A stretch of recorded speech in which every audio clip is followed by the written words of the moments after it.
is teaching in Rishikesh a lot. He taught in or still teaches in San Francisco area a lot. And we're inviting her to the LA Center in 2025. And we're thrilled to have you present. Thank you. I'm also equally thrilled to be here. Thank you very much. This is a wonderful place to be in so many ways. Can everybody hear? It's not all. Hello, yes. Details. You can come in front. Come. I don't bite, so it's okay. Come.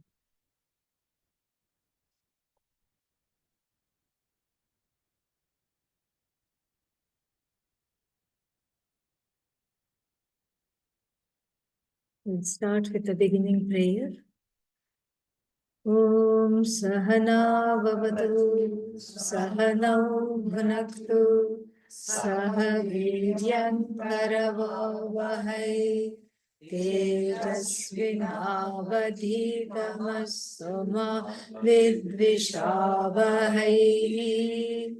Om Shanti Shanti Shanti. Namaste to all.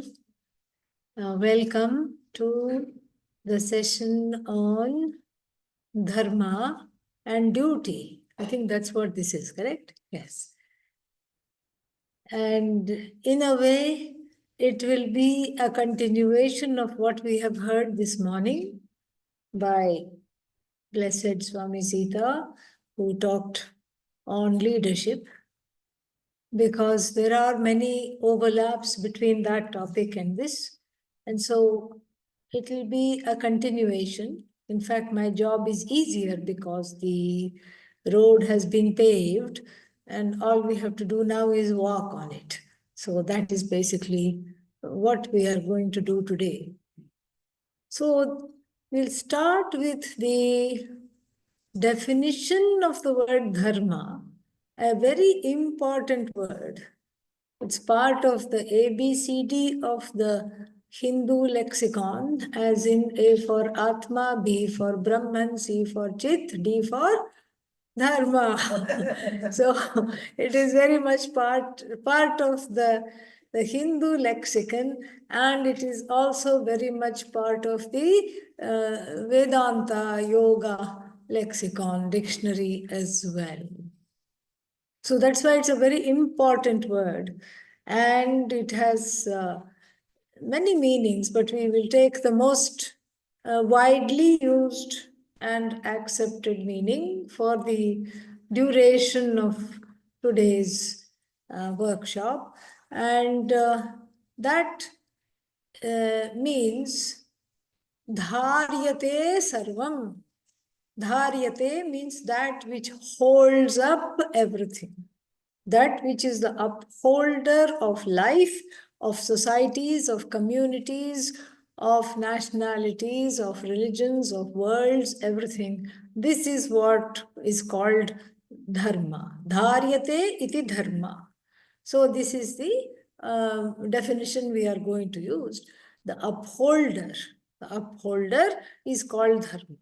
And when we deeply look into what this upholder is, we see that it can be best defined as a universal matrix of norms, values. And why is it a matrix? Because it is shared. Regardless of where you are, what you do, there are certain things you expect of other people. Definitely, we expect other people to be polite. Even if we might not be polite, we hope that they will be polite to us. Okay? So we expect other people to be polite.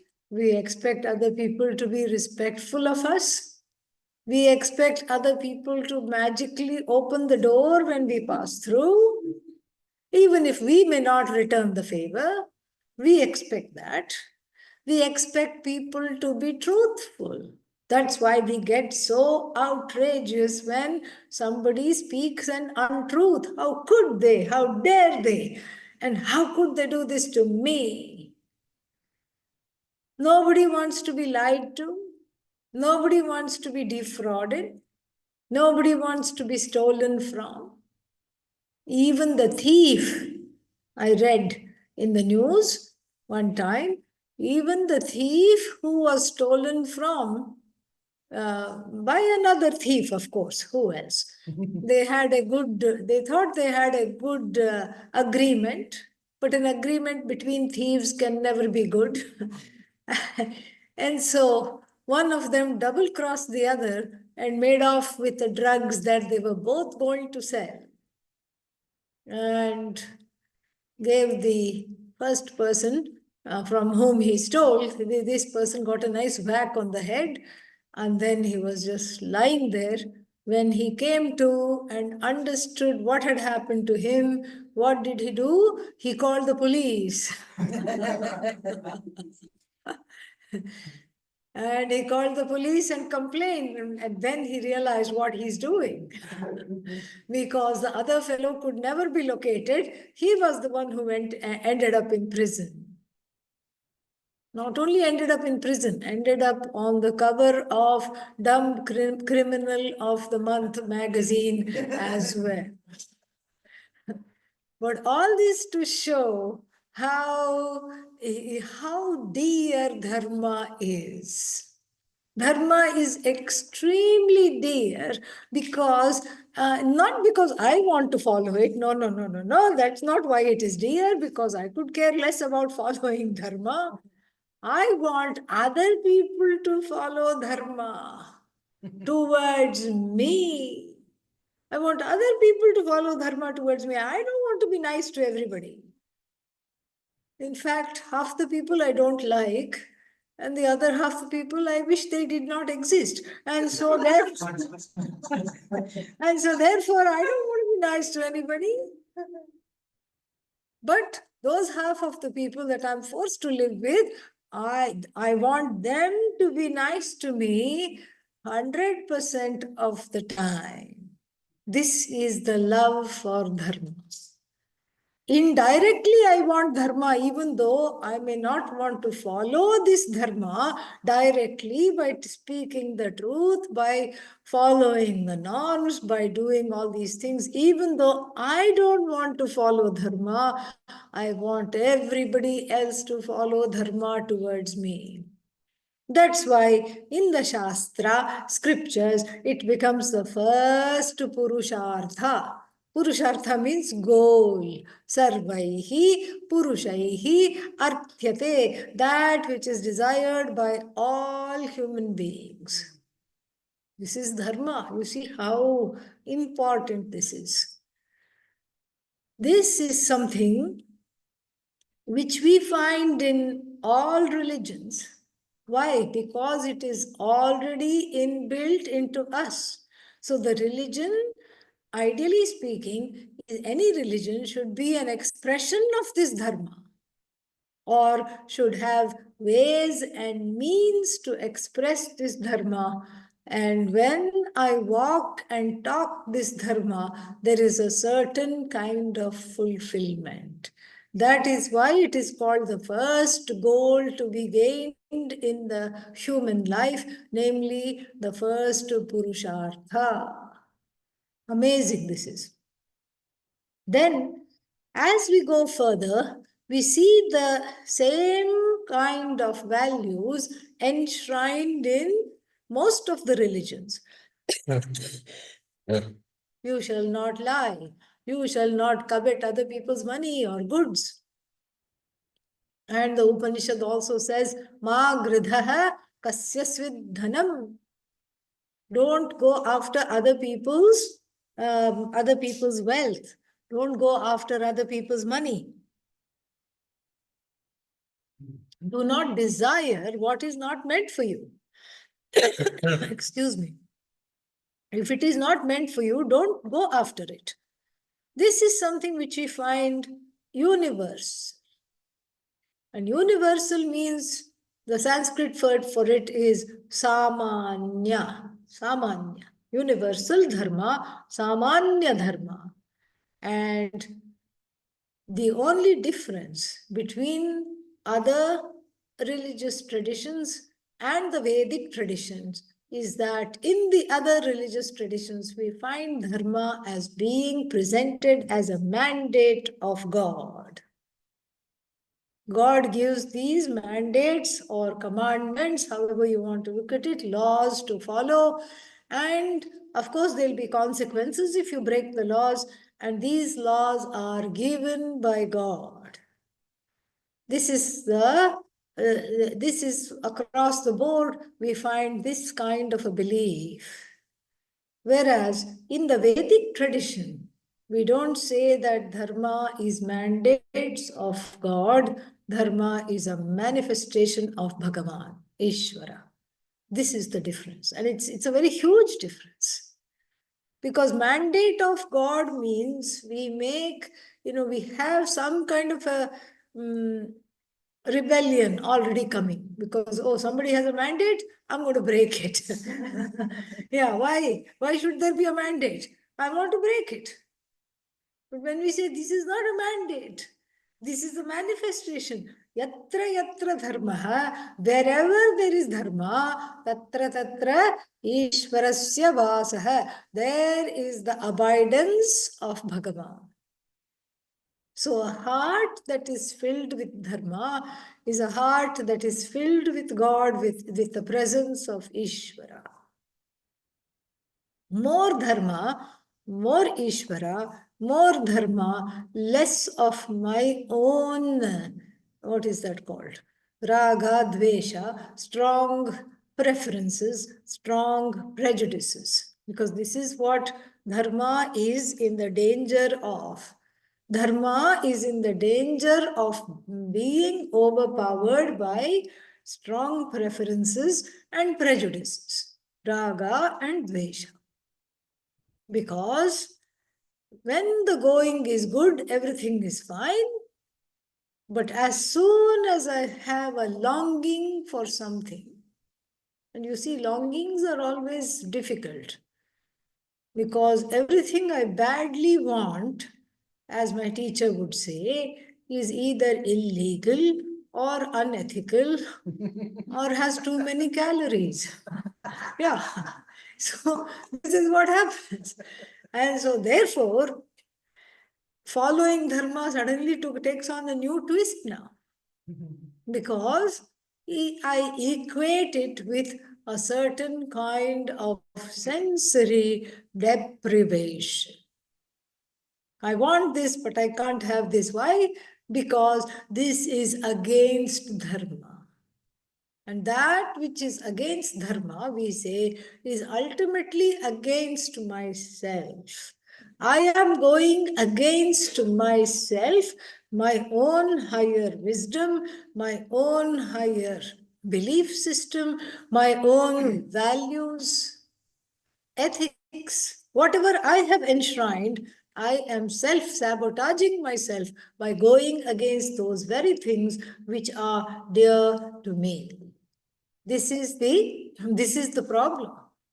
And so therefore, the Shastra, especially in the Bhagavad Gita, we find a very sophisticated discussion of dharma. And that is how it ties with duty, as we'll see towards the end. So first, we have the discussion of what is Samanya Dharma, which is basically what we have already covered. So we don't have to revisit that again. Samanya Dharma is that which is universal. It is not specific to community, culture, or nationality, stealing, or even history or historical periods. Stealing was wrong in the ancient Egyptian civilization. See, stealing was wrong in the medieval ages. Stealing is wrong even now. Same thing with homicide, same thing with defrauding other people. All these things were always wrong, will always be wrong. This is samanya. Regardless of place and time, there are certain things which are abhorrent to me, which I cannot handle, and not only me, but no one can handle. So this is samanya dharma. Certain things about the samanya dharma we can enforce. They can be codified into laws, international laws, and state laws, national laws, etc. And to a certain extent, we can ensure order in the society. But ultimately, each person has to follow the dharma. That is the best way of enforcing it. If I am nice to others, the chances are that the other people also will want to be nice to me. Simple. It's so simple that we miss it sometimes. Always thinking, why don't these other people, why are they mean to me? Without understanding my own contribution into this rhetoric. And so we have this very important, the main component or aspect of dharma called samanya dharma. This is very important to understand. Samanya means universal dharma. Wherever there is this dharma, there is peace. And the only way of enforcing it is to follow it myself, because every single thing cannot be codified into law, cannot be enshrined into some kind of some rules. We can't have a rule for everything. Then we have, so if supposing we look at Samanya Dharma as a huge circle, you can even draw it if you have a piece of paper with you, you can draw a big circle. A big circle that takes up the whole page, you can draw. That is, and inside that you can write Samanya Dharma in one, or outside that you write Samanya Dharma, universal Dharma. And then, because dharma is not static. Why is dharma not static? Because we have free will. We have free will. And in matters of doing, we have the freedom to do and to do differently or not to do at all. Since we are human beings with free will, we have another component of dharma that makes this static aspect of dharma, this universal aspect of dharma, into something more specific, a specific iteration. And you can draw a circle within a circle. And the second circle is called Vishesha Dharma. Specific articulation, it's the same dharma, but the articulation of that dharma in a certain time period, in a certain space, place and time specific. Like, for example, we would say Samanya Dharma is ahimsa. What is ahimsa? Banana? Did I hear? No. What did you say? Non-injury. Correct. Yes. So, ahimsa is non-violence, non-injury. This is called paramo dharma. Paramo dharma means it's the ultimate thing. To have a life of non-violence is the ultimate goal, really, relatively speaking. And so, if that is the goal, then we have, and it is part of it becomes part of samanya dharma.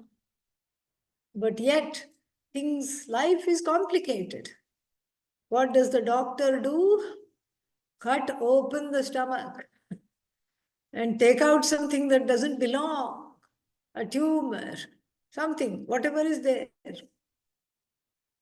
And then the doctor comes out and says, the surgery was successful. The patient is out of danger. And what do the family members do? Hug the doctor, shake hands with the doctor, profusely thank the doctor for causing what? Himsa, not ahimsa. Himsa is the opposite of ahimsa. Yet we laud the doctor. We are just very thrilled with the doctor. Why? Because they have saved the life of my loved one, my family member. So you see, there are these exceptions, and the exceptions constitute Vishesha Dharma.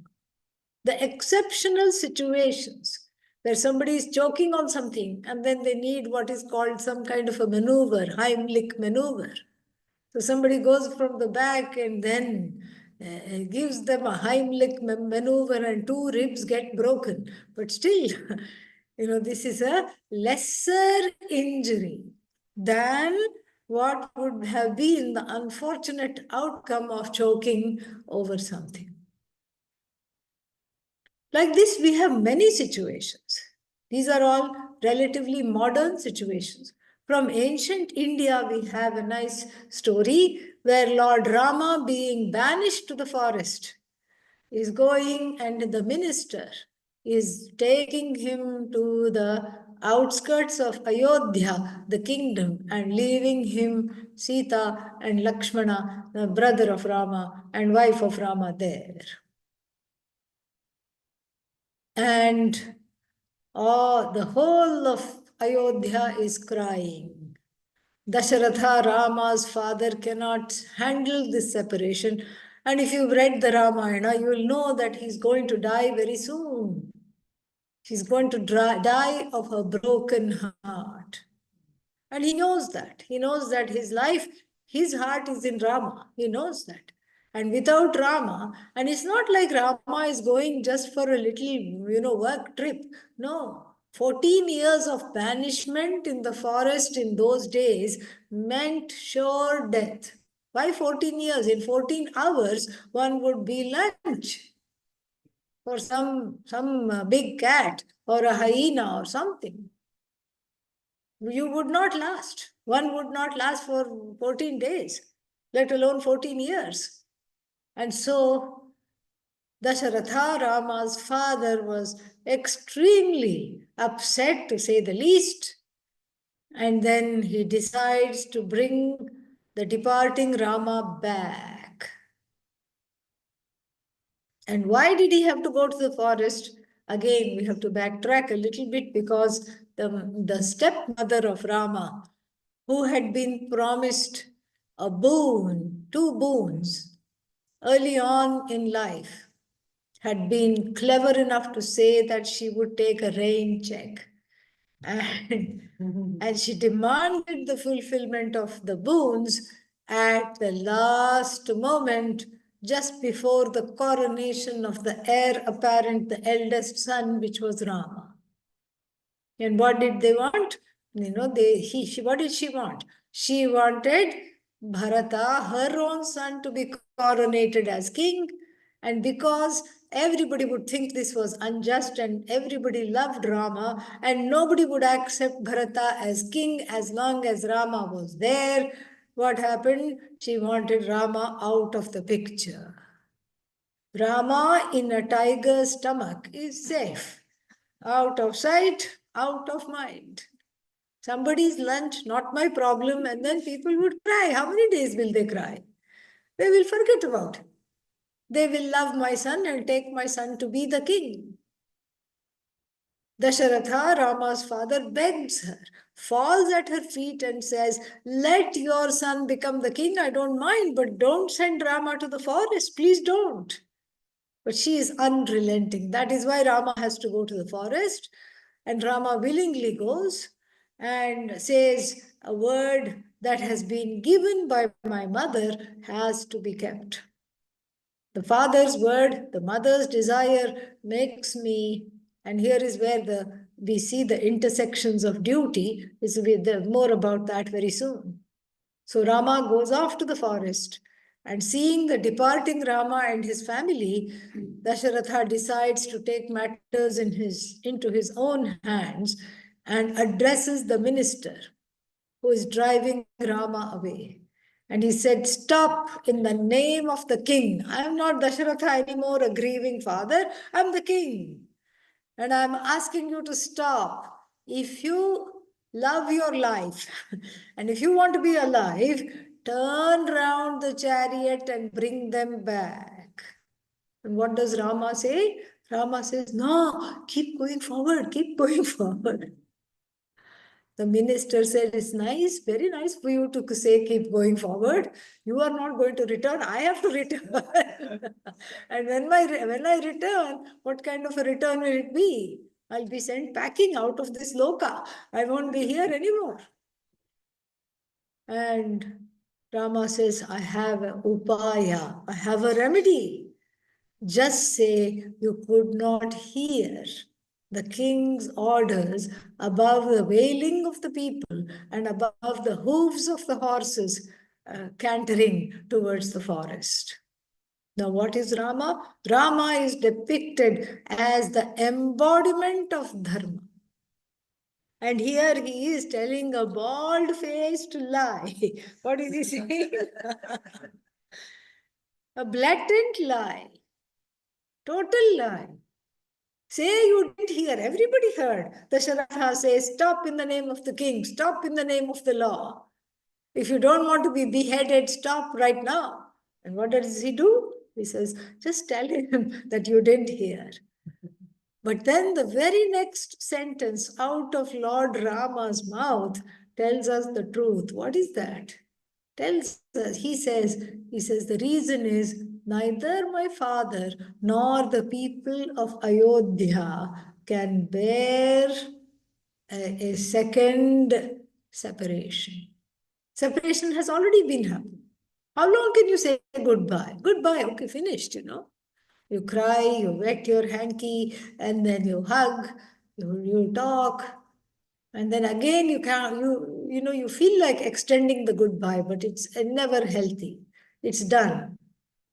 And so in these two instances, whether the doctor operating upon the patient or whether Rama telling a lie, we see that it is not a lie because they are not directly benefiting from that transgression. If I am directly benefiting from the lie, it is a lie. But if the doctor, for example, tells a grandpa who is 98 and who cannot handle hearing that he's about to die, the doctor says, everything is okay with you, don't worry, you're fine. Because the family members request, don't tell him that he's going to die. He's not ready for it. So then it becomes what is called Vishesha Dharma. Time specific, place specific. We have one more example of Vishesha Dharma. Like, for example, in India, we drive where? What is the answer? Which side of the road do we drive in India? Wrong answer. We drive wherever we can. That is the right answer. So technically, yes, left side of the road. So I can't come from Rishikesh and say, I have rented a car at the airport and I'm going to drive where? On the left side of the road, because that is what I'm used to and that's what I'm going to do. It's just not going to be okay. It's even against the law because Vishesha here. Here this is the custom. Right side of the road.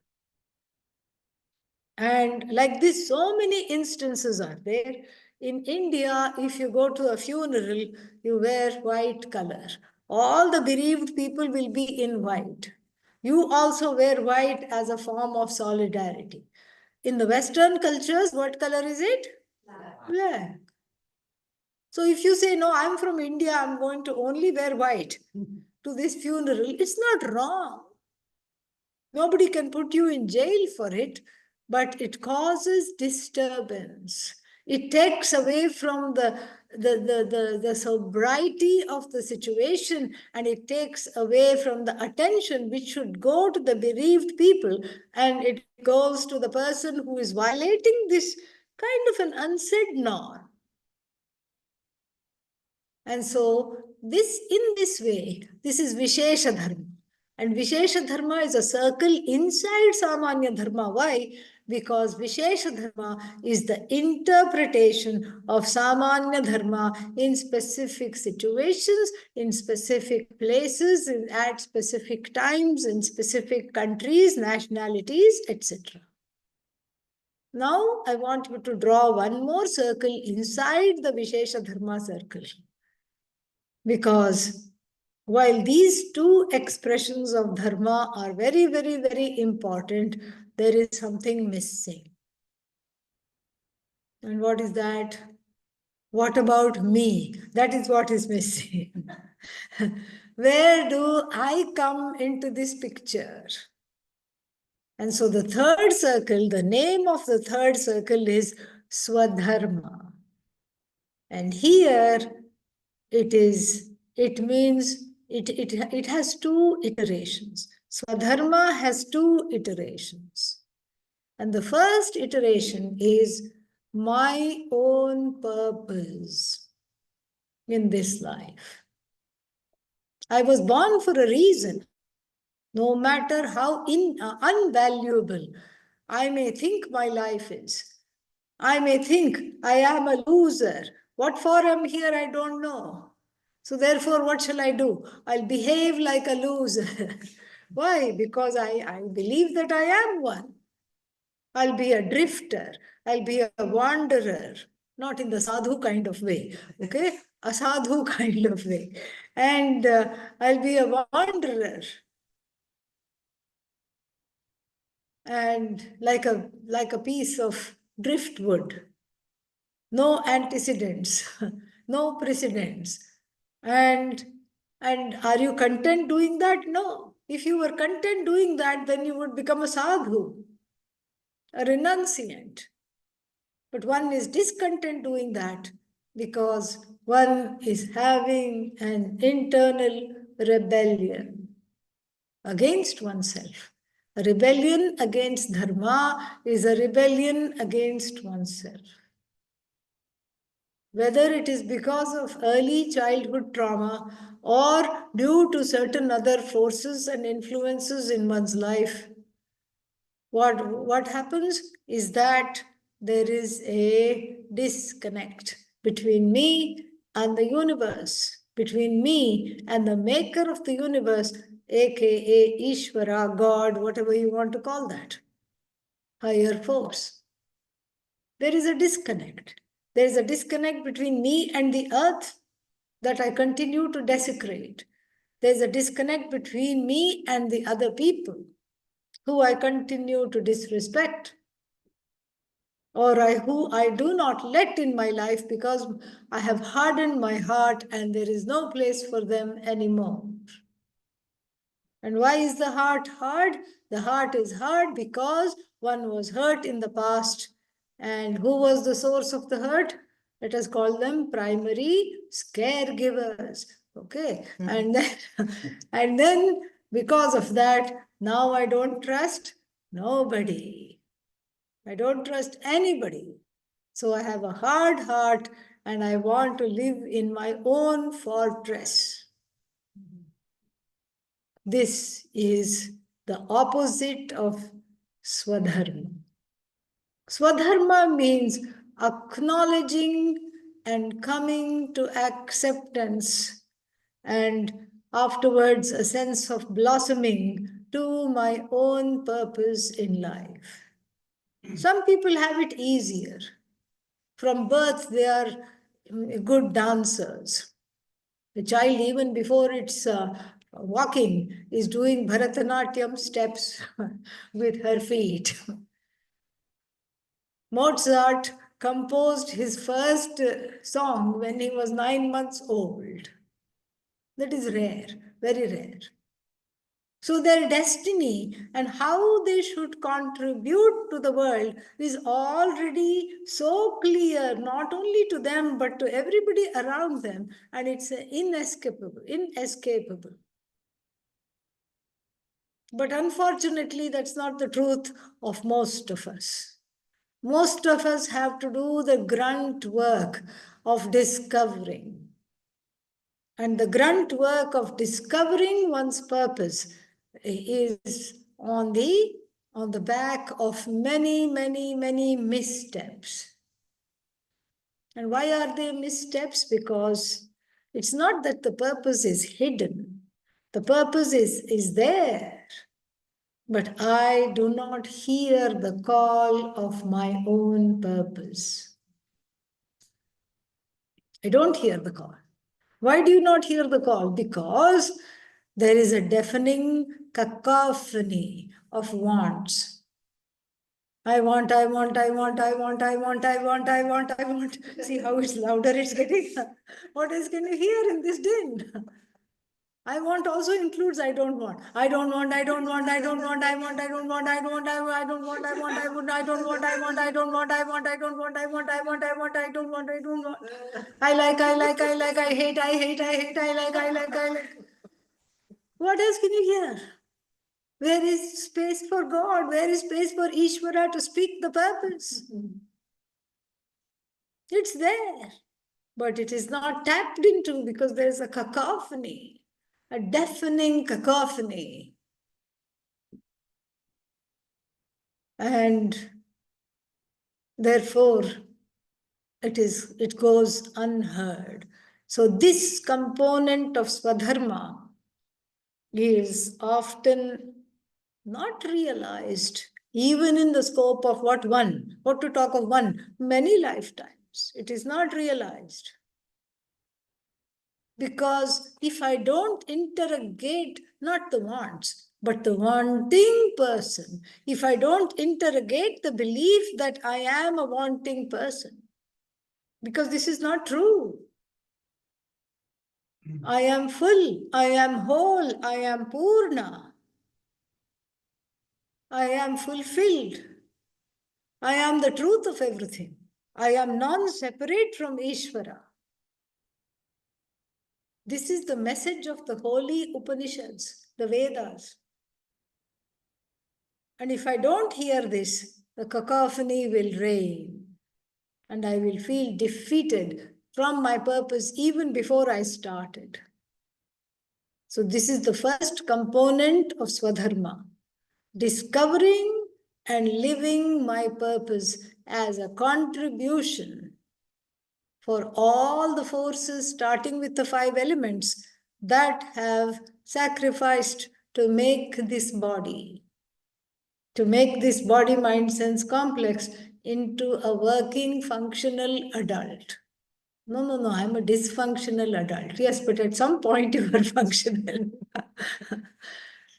So to make one into a functional adult, it takes a lot of things. It's not just that, oh, I'm a small baby and I don't consume that one. Babies consume the most attention. This is what happens. So this is the first component of Swadharma. And what we say is that to discover this takes a long time, but there is a shortcut.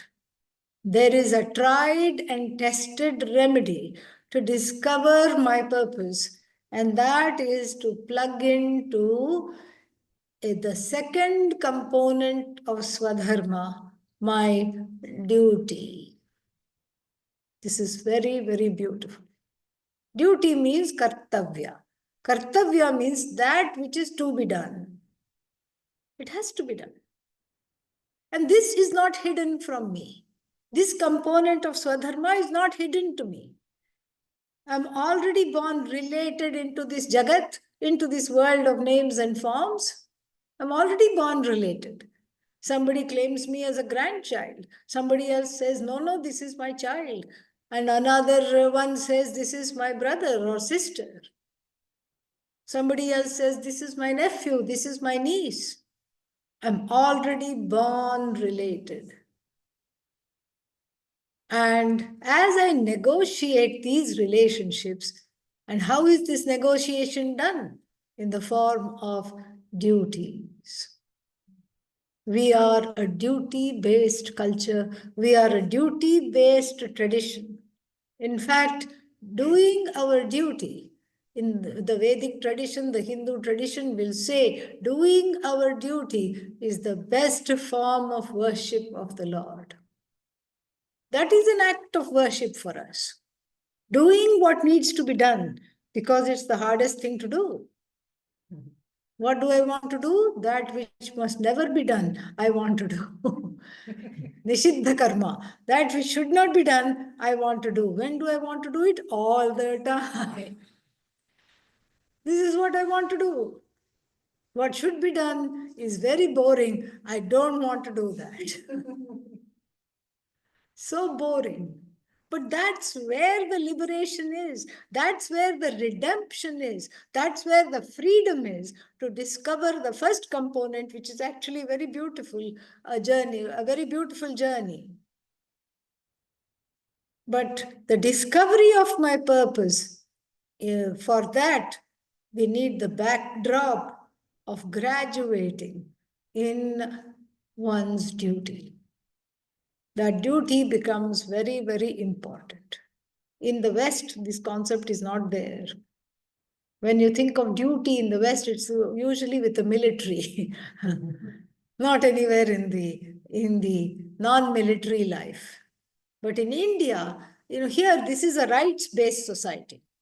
We're all into rights. This is my right. I want to have this. I want to get this. I want to do this.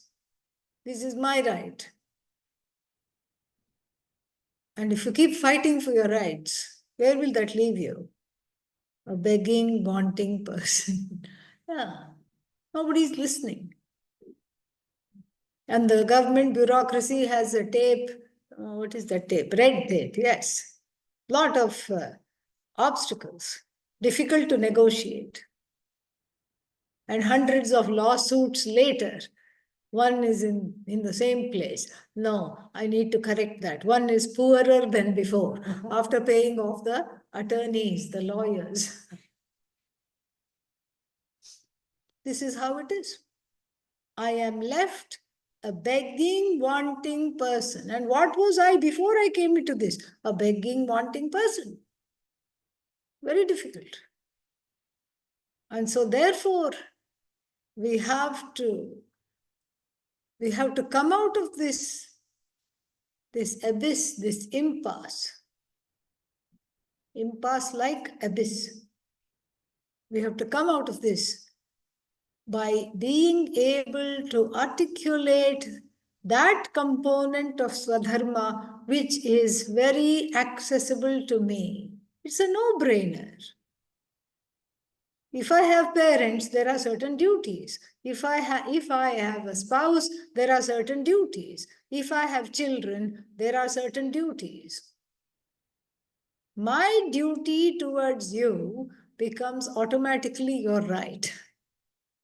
And you see where I'm going with this. So if each person fulfills their duties, then it is a proactive culture where everybody's rights are taken care of proactively. It's an agency-based culture where one is responsible for what one does. You don't put the state you're responsible for your happiness. The happiness is in your own hands and you do the duty. And why do you do the duty? It's not because it's a mandate of God. You do the duty to be able to quieten down the din of that cacophony of want, don't want, growing louder by the minute. You do your duty, in other words, for emotional growth, for self-growth. That's the only way to grow, is by doing what you're supposed to do, even when you don't like it. That is where the pinch is. When you do something despite not liking it, you have won over this like and dislike. A young girl came up to my teacher once and said, Swamiji, what is your favorite thing to do? And Swamiji looked at her very sweetly and said, I have grown to like whatever I have to do. That is the message for all of us. I can't always do as I like. Always there is something in the way. Law is in the way. It's against the law. It's against somebody's likes or dislikes. I can't always do as I like. Therefore, I have to grow to do whatever there is to be done. I can't do as I like. It's not possible. It's not the ideal situation at all. I can't get my way all the time. I cannot do always as I like. So I learn to like. I grow into a person who likes whatever there is to be done. Whatever there is to be done, I like. Whatever there is to be done, I absolutely love. This is the connection between dharma and duty.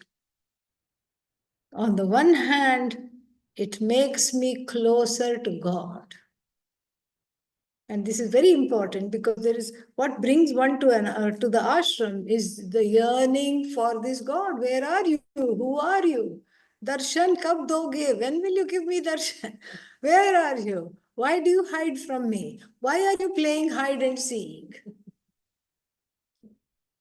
This is what brings us to places of learning such as ashrams.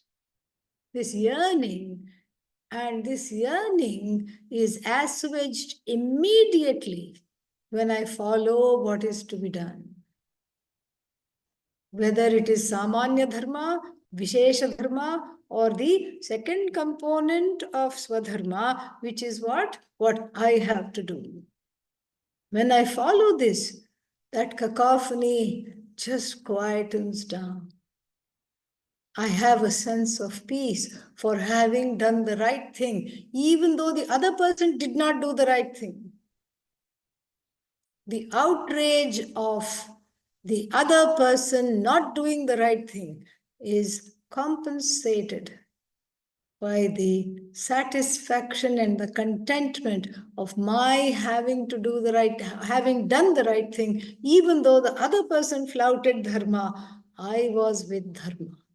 And if I am with dharma, I am in tandem with the Lord's will and wishes.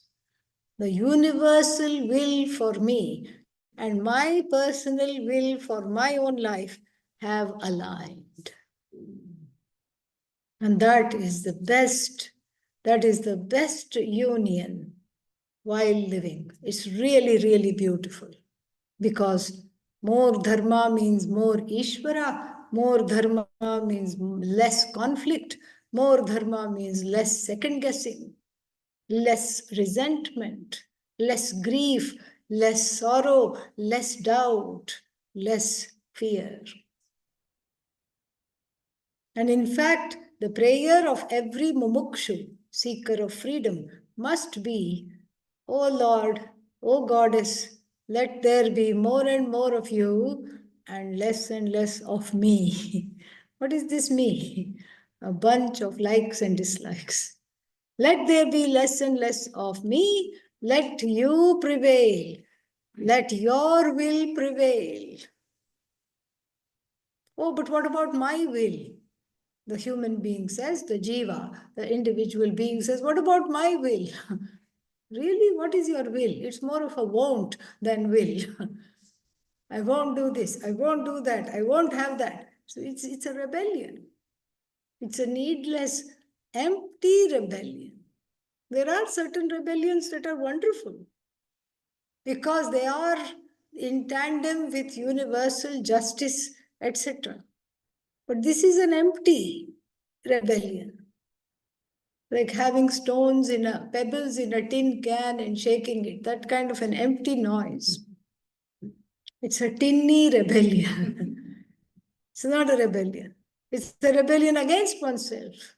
Because I want to be at peace. Ask any human being, do you want peace? Nobody will say, I want to be in pieces, I don't want peace. Nobody is going to say that. Everybody is going to say, yes, I want peace. Do you want contentment? Yes, I want contentment. Then this is the sure way of getting that. There's no other way. This is the only way, no other way. And so we have to come to a place of learning to connect with oneself, with others in my life, with myself, with others in my life, and with Ishvara. And Dharma becomes the thread of discovering this connection. All the components of Dharma. And as the raga and dveshas, the strong preferences and the prejudices is, this disease called samsara also steps back. Samsara means continually propitiating at the feet of the wants and don't wants, enshrining the likes and dislikes. But whereas the self-growth is in giving up the likes and dislikes and being a person who is much more flexible, much more present, much more cool. This is the ancient way of being cool, and it's really cool. Okay. Yeah. So this is the thing. And usually what is in conflict is what I have to do and what I want to do, or what I do not want to do. But there is a way out of the impasse. And that way is to follow what is to be done. And this way we grow emotionally. And that emotional growth, ultimately, this is one thing I want to leave you with before we open it up for discussions and some exercises. So the growth, ultimately, the mark of this growth is in letting go of these calluses in the form of these strong-held desires. That is where the growth is. It involves sacrifice. It involves adherence to what is to be done. But why should I do what is to be done? Because if I don't do what is to be done, I'll want to do what? What is not to be done. That's where the mind will go. And bringing this compliance to dharma as a form of worship means taking it very, very, very seriously into my everyday practice. This is lived Vedanta. Dharma is not only the precursor of Vedanta, but it is a form of expressed and lived Vedanta, really speaking. And then elevating it to a religious practice of worshipping Bhagavan with what I do. Every act is a flower at the feet of the goddess, at the feet of the Lord, at the feet of the Guru.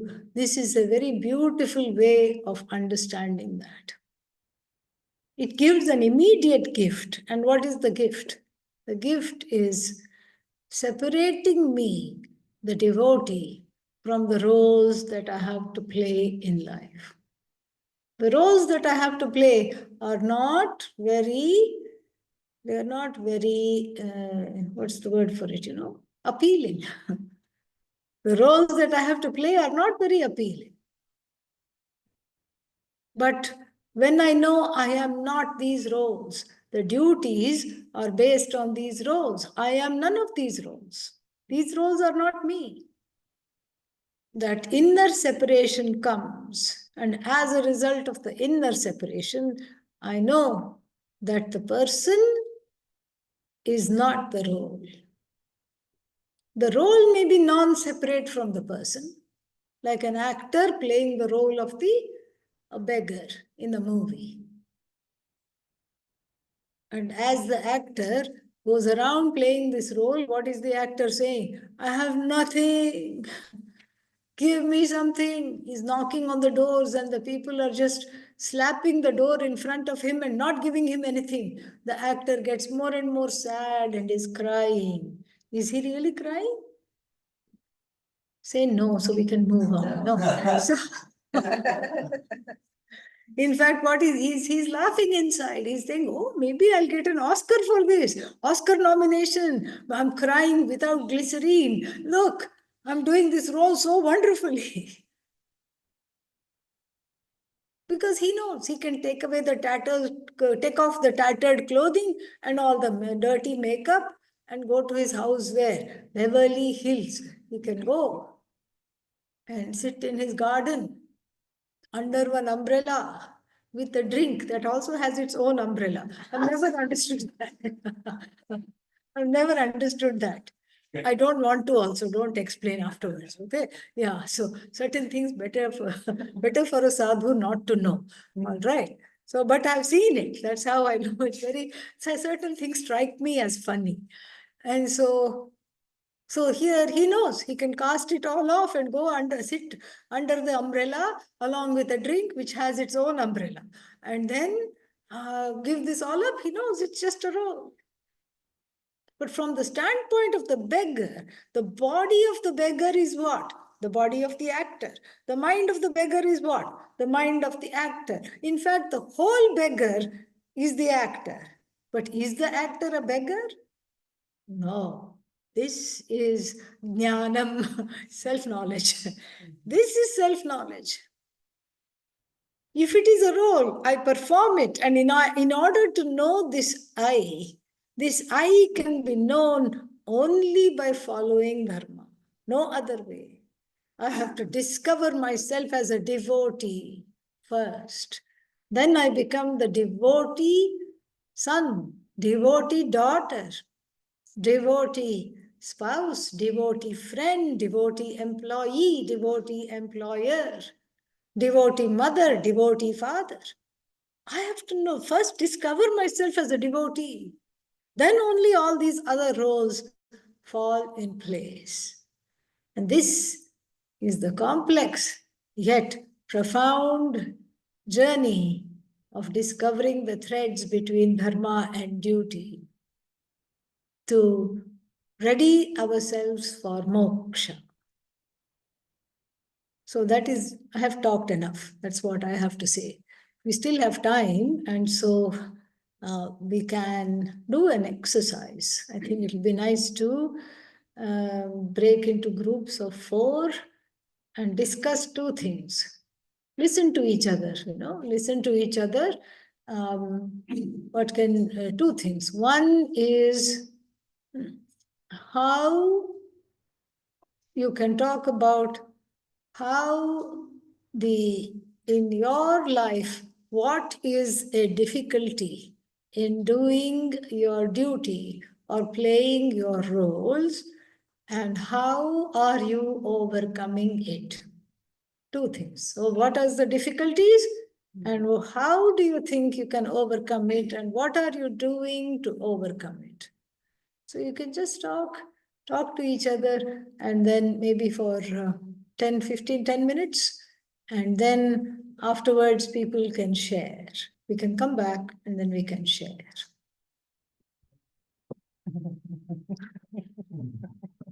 I was told this is a workshop, so we have to do some work.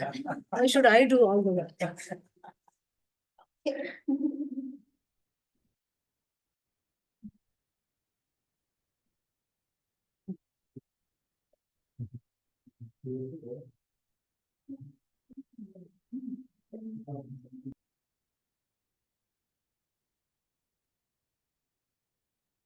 Maybe we can have one person from each group summarize some kernel of the discussions.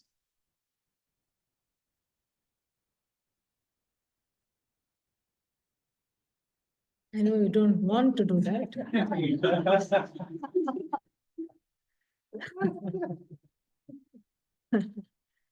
Illustrating dharma and difficulty with you. Yes. Do you need a mic? No. Doing summaries right now. Sorry? Are we summarizing whatever? Yeah, I mean, you could just sort of talk about your own, what you shared, or you could just talk about how similar it was with other people. You don't have to talk about everybody else, but you could just sort of summarize not the details, but the gist of the kind of things, kind of difficulties, and the ways forward. Yeah, our group mostly talked about stress from work or home situations Wonderful. and detaching. Stress from work situations, yes? Yeah, work and family. Work and family, yes. And detaching from the outcomes, Uh-huh. but also accepting the way things are and Yes, not trying to change it. yes. Very nice. Detaching from the way, from whatever the expectations, having a certain vigilance about the raga dveshas, about the intended and wanted outcomes. And so that when those outcomes do not come out, then we are able to overcome that and move on forward. This is a very good thing discussed in the group. And the other thing which resonates what you discussed in the group is the stress part. The stress is sense of inadequacy. Stress is because of inadequacy. And sometimes people say, no, I'm not stressed out because I'm inadequate, because I'm stressed out because I'm doing too many things. Okay, if you're doing too many things, that means you're not adequately able to pay attention to each and every one of them. Something has to go. And so that is so the stress is a very important thing. Stress is when there is no harmony between the inner calling and whatever one is doing in one's life. That is what is called stress. Important, very nice. Another group? Yes? Yeah, so we discussed about how we are selflessly working, overworking. Overworking, yes. And when the work is not recognized, Ah, or we realize that, oh, it's hurting my family yeah. or my own personality, Mm. my physical body, Yeah. then we take a break. Ah. So there is a conflict between ourselves, whether it is dharma or it is not dharma. What, to take a break? Yes. Ah, So, interesting. because- yeah, because Yeah. taking a break from the duty, Yeah, which you are supposed to do, Right. but then your physical body Is- does not allow. does not allow, yes. And you feel that, oh, you have been overworking. Yes. So how people, I mean, we had different ways to Mm. treat with this.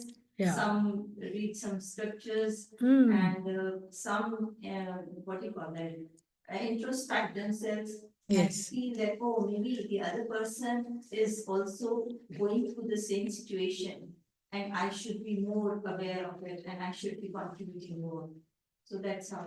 Yeah. So I'll repeat it for the online people. Very interesting. So the gist of it is that what do you do when you overdo, or when you're doing so many things that you don't know what you're doing ultimately, and then the body gives way. Sometimes the mind also gives way.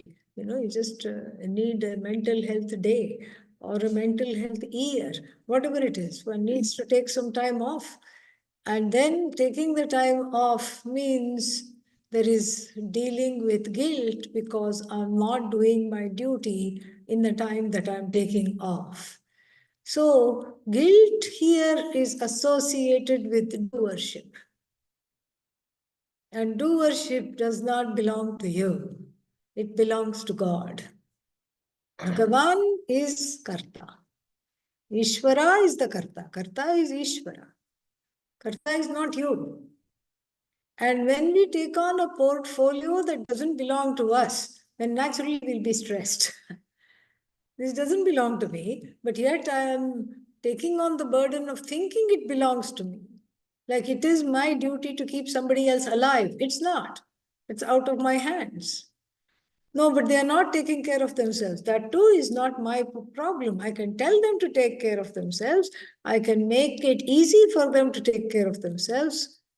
I can help them in those ways, but you can only do so much for the horse to drink water. You can take it to a water source, but if it doesn't drink, it's not your problem. And so this doership, kartritva buddhi, we say, the doership is an as though self-imposed, what is that, constriction on ourself, on that self which is free of all doing. So I have to get back to that self through worship and through inner sakshita, observing. Through the inner observing, I have to see that I am not the doer. And the doer is Bhagavan, and I am just an instrument of that doing. And so the more I'm in that place, the more this gets easier, because that is also a source of stress. So guilt. And then you also said one more important thing, that when the validation from other people does not come, then we start questioning. So if the validation does not come, then we start questioning what we are doing, means we were not doing things for our self-growth. We were doing things for what? Validation. So that shows another place where I have to do, see, it all comes back to me. This is what Vedanta is. It's not fair at all. It's all an inside job.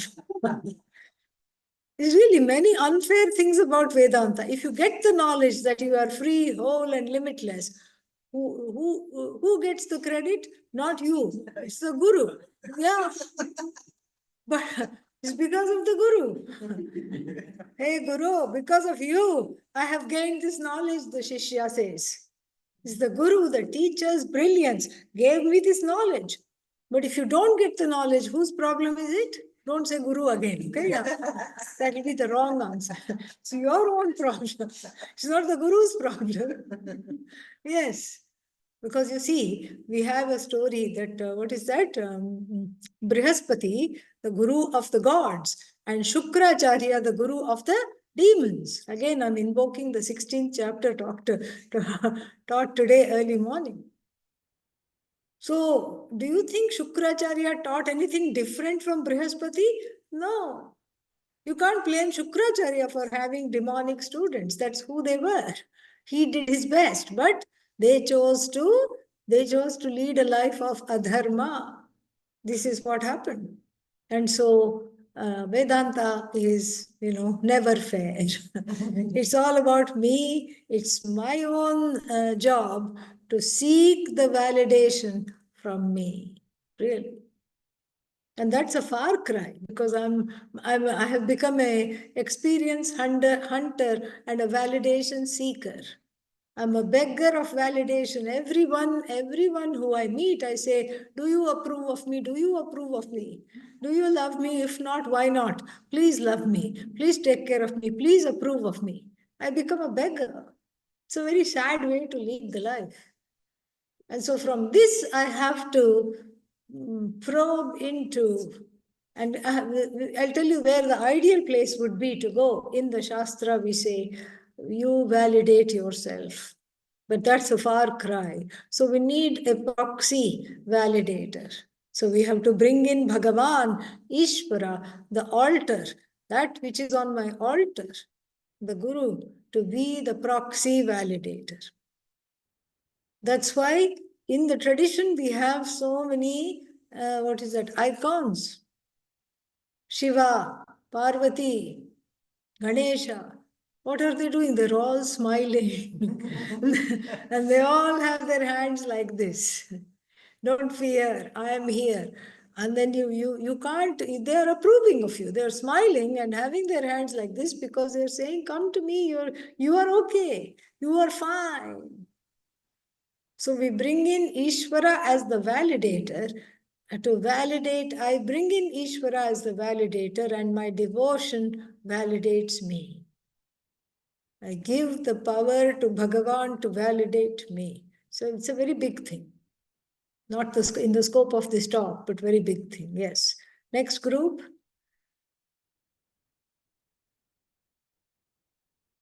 Don't tell me there were only two groups. Oh, okay, perfect. So in our group, I think that let me refresh myself with a question because I was spending some time listening to everybody else. And then I think it would be the first thing on one. Oh yeah, so we were discussing our difficulty of meeting our duties. And I would think that the four of us each had a very different, we're in 4 different phases of life. So we're on our wheels with 4 different sizes, with 4 different types of wisdom. And what I found refreshing for us as a group is that as each one of us expressed the difficulties that we were currently encountering, the other 3 understood. So it didn't feel quite as alone. At least that was my take. Very well, very nice summary. Each one, as they shared, there was instant synergy and agreement and understanding. This is the point of the exercise. Wonderful. Glad you shared that. This can be done in the form of writing as well. Next group. Our group, I think, listening to you now and gathering all the information that I've heard from our group is surrender. Surrender, big topic. So, like 2 of us feel like letting go of what we want and really listening more and that kind of type of thing, and just having a lot of duty. And Swamiji shared about how, there's a lot for us always to do, but being able to see God and just know that everything's okay, and rendering to whatever we are Yes, doing. yes. And I think that's the summary of our group to surrender. Thank you for sharing that. Very important topic of surrender, especially when I don't want to do what I have to do. No other way. That's why I said we have to bring Bhagavan in. Because without the presence of Ishvara, there is no yoga. There is only karma. There is no karma yoga. Karma becomes yoga when you acknowledge, accept, and invite the presence of Ishvara in your life.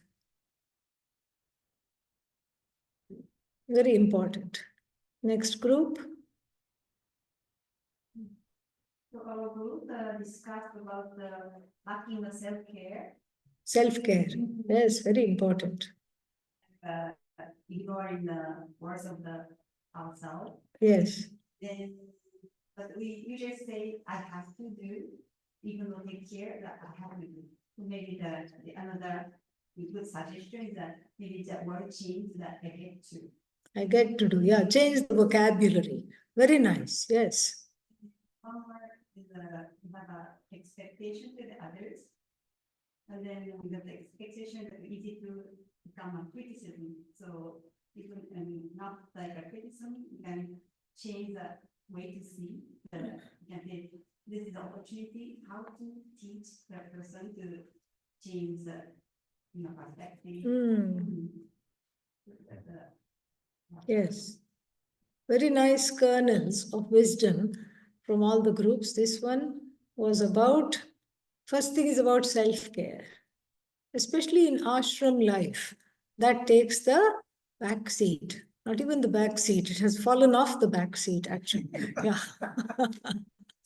So, what was that? Yeah. And so it's fallen off. It's not even in the back seat anymore. Poor thing. The whole concept of self-care, especially if you ask anybody in the ashram, they'll say, what is that? It looks familiar. How do you spell that? What is its meaning? So that's important, because it is only when we are able to take care of ourselves can we take care of others, and we can contribute. And contribution is Swadharma, and so to participate, that is very, very important. And changing the vocabulary, another thing. This is also because language is powerful. If I keep telling myself I have to do these boring things, what are the chances I'll do them? Zero. And so I will say, I want to do them. I want to do these interesting things. And in the beginning, you say, oh, come on, this is just, you roll your eyes and you say, it doesn't work this way. I can't just talk myself out of how boring this is. But actually, you can. Because being in line with the cosmic will is my destiny. Really, that is the destiny. And that is what I want. I want to be one with the cosmos. I want to be one with Ishvara's will. I want to be one with the cosmic will. And if I do not give that the time of day, if I suppress that want, then it morphs into all these little wants, which have nothing to do with that want. Then I become resentful, then I become bitter, then I become hard, unforgiving, and separated from myself. So, knowing that I want to be one with the cosmic will, I can change my vocabulary to say, I want to do this. Yes, it feels like I don't want to do this, but I really want to do this. My teacher used to call this fake it and make it. You think you're faking it, but you're not. You're faking it to think that you're faking it. Yeah. Another group was there, right? Or is that it? Did we hear from all the groups?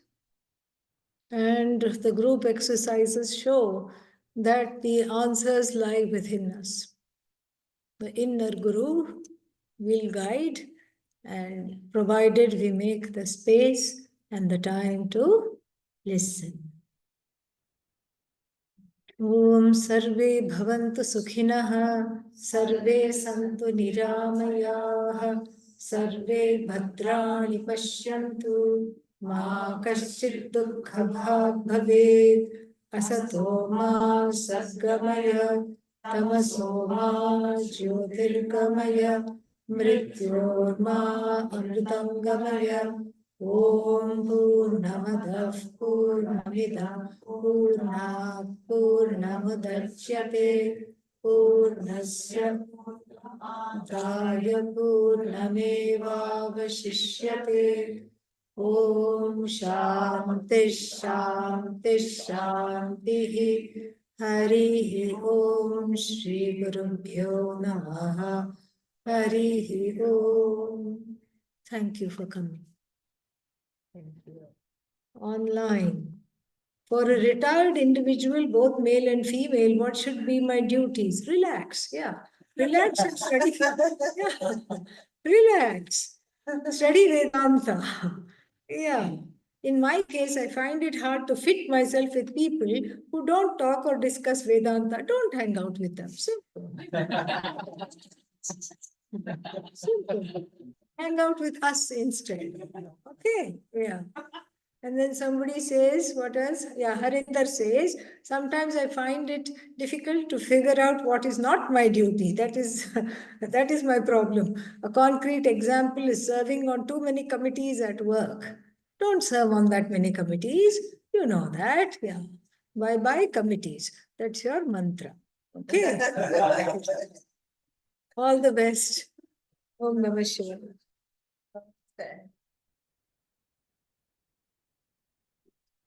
Thank you, Swamiji. So we have a short break now, and then we'll come back 2 o'clock, and we have Acharya Mangalanandaji be talking on mantra and devotion. Thank you.